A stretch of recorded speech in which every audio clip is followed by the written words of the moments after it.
mempresentasikan tugas perkembangan peserta didik, yaitu teori-teori perkembangan tentang teori moral Lawrence Kohlberg. Perkenalkan, nama saya Siti Fatmawati dan teman saya Sofina Zahra, Marsyanda Isnaini. Di sini saya akan mempresentasikan tugas kami. Teori moral Lawrence Kohlberg.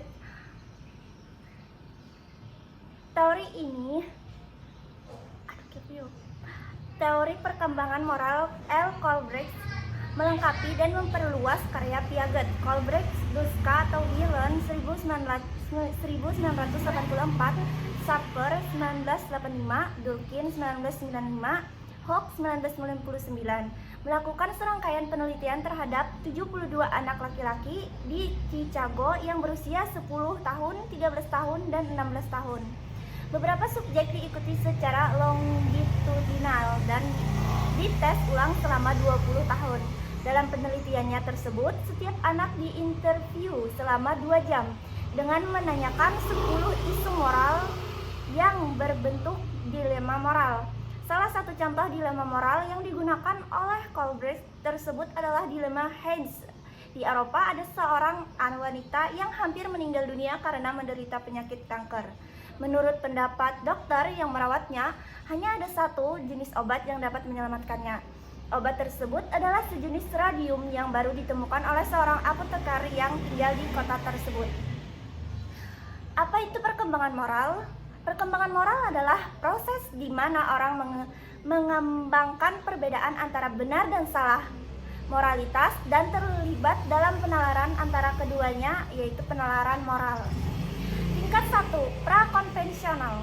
Pada tingkat level moralitas prakonvensional, moralitas anak berorientasi kepada akibat fisik yang diterimanya daripada akibat-akibat psikologis dan berorientasi pada rasa patuh kepada pemberi otoritas. Jadi perilaku moral anak berdasarkan pada kendali eksternal pada hal-hal yang diperintahkan dan dilarang oleh otoritas tersebut. Tingkat prakonvensional dibagi menjadi 2 tahap, yaitu tahap 1 dan tahap 2. Tahap 1, orientasi patuh dan takut hukum. Dalam tahap pertama tingkat ini, anak berorientasi pada kepatuhan dan hukuman dan moralitas suatu tindakan dinilai atas dasar akibat fisiknya. Anak menganggap perbuatannya baik apabila ia memperoleh ganjaran atau tidak mendapat hukuman. Oleh karenanya, tingkah laku anak diarahkan untuk mendapatkan ganjaran tersebut dan menghindarkan larangan-larangan yang akan memberinya hukuman. Tahap 2, orientasi naif, egoistis atau hedonisme instrumental. Pada tahap ini, seorang menghubungkan apa yang baik dengan kepentingan, minat, dan kebutuhan dirinya sendiri, serta mengetahui dan membiarkan orang lain melakukan hal yang sama. Tingkat 2, Tingkat 2, konfesional. Tingkat moralitas ini juga biasa disebut moralitas peraturan konfesional dan persesuaian conformity. Sikap ini bukan hanya mau menyesuaikan dengan harap-harapan orang tertentu atau dengan ketertiban sosial, akan tetapi sikap ingin royal, sikap ingin menjaga, menunjang, dan memberi justifikasi pada ketertiban itu, dan sikap ini mengidentifikasikan diri dengan orang-orang atau kelompok yang ada di dalamnya. Tingkat konfesional dibagi menjadi 2 tahap, yaitu tahap 3 dan tahap 4. Tahap 3, orientasi anak yang baik. Dalam tahap ini, moralitas anak yang baik, anak yang menyesuaikan diri dengan peraturan untuk mendapatkan persetujuan orang lain dan untuk mempertahankan hubungan baik dengan mereka.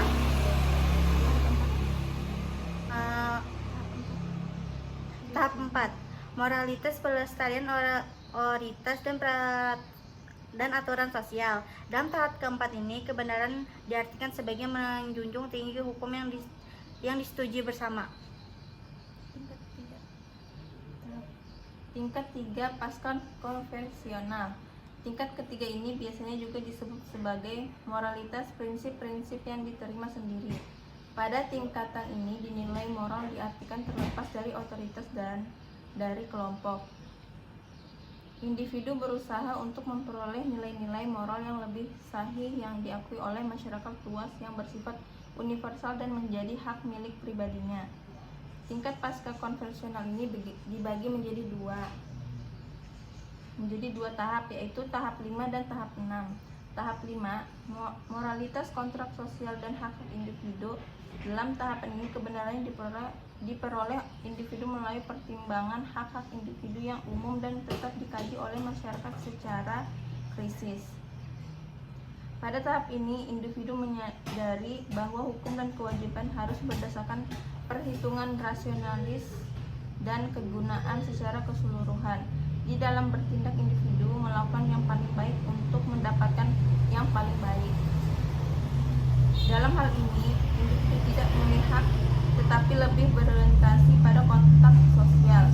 Beberapa nilai dan hak seperti hak hidup dan kebebasan harus tetap dijunjung tinggi walaupun tidak mendapatkan dukungan mayoritas. Tahap 6, moralitas prinsip-prinsip individu dan konsensus. Tahap 6 ini kebenaran didasari oleh kata hati sendiri yang mengandung konsistensi, pemahaman yang logis dan prinsip universal seperti keadilan, persamaan hak-hak asasi manusia dan penghormatan terhadap martabat manusia. Menurut Colblanc, Stanford 1985, Durkheim 1995, Hobbes 1999. Tingkat prakonvensional ialah tingkat kebanyakan anak di bawah umur 10 tahun. Tingkat konvensional di tingkat kebanyakan remaja dan orang dewasa. Tingkat pasca konvensional ialah tingkat yang dicapai oleh sejumlah mayoritas orang dewasa yang biasanya mencapai setelah usia 24 tahun. Tahap ke-6 merupakan tahap yang jarang sekali dapat dicapai. Colblanc menyebutkan contoh tokoh yang mencapai penalaran moral tahap ke-6, yaitu Gandhi, Martin Luther King, and J. Lo. Selanjutnya adalah prakonvensional. Tingkat prakonvensional dari penalaran moral umumnya terjadi pada anak-anak, walaupun orang dewasa juga dapat menunjukkannya. Penalaran yang sama dalam tahap ini, seseorang yang berada dalam tingkat prakonvensional menilai moralitas dari suatu tindakan berdasarkan konsekuensinya langsung. Tingkat prakonvensional terdiri dari dua tahapan, awal dan perkembangan moral, dan murni melihat diri dalam bentuk egosentris. Dalam tahap pertama, individu memfokuskan diri pada konsekuensi langsung dari tindakan mereka yang dirasakan sendiri. Sebagai contoh, suatu tindakan dianggap salah secara moral bila orang yang melakukannya dihukum. Konvensional. Tingkat konvensional umumnya ada pada orang remaja atau orang dewasa. Orang di tahapan ini menilai moralitas dari suatu tindakan dengan membandingkannya dengan pandangan dan harapan masyarakat. Tingkat konvensional terdiri dari tahap ketiga dan tahap keempat dalam perkembangan moral. Dalam tahap 3, seseorang memasuki masyarakat dan memiliki peran sosial. Individu mau menerima persetujuan atau ketidaksetujuan dari orang-orang lain karena hal tersebut merefleksikan persetujuan masyarakat terhadap peran yang dimilikinya. Dalam tahap keempat adalah penting untuk mematuhi hukum, keputusan, dan konvensi sosial karena berguna dalam memelihara fungsi dari masyarakat. Penalaran moral dalam tahap 4 lebih dari sekedar kebutuhan akan penerimaan individual seperti dalam tahap 3. Pasca konvensional. Tingkat pasca konvensional juga dikenal sebagai tingkat berprinsip, terdiri dari tahap 5 dan tahap 6. Dari perkembangan moral, kenyataan bahwa individu-individu adalah entitas yang terpisah dari masyarakat ini menjadi semakin jelas. Perspektif seseorang harus dilihat sebelum perspektif masyarakat. Dalam tahap 5, individu-individu dipandang sebagai memiliki pendapat-pendapat dan nilai-nilai yang berbeda, dan adalah penting bahwa mereka dihormati dan dihargai tanpa memihak. Dalam tahap 6, penalaran moral berdasar pada penalaran abstrak. Menggunakan prinsip etika universal, hukum hanya valid bila berdasar pada keadilan dan komitmen terhadap keadilan juga, menyertakan keharusan untuk tidak mematuhi hukum yang tidak adil.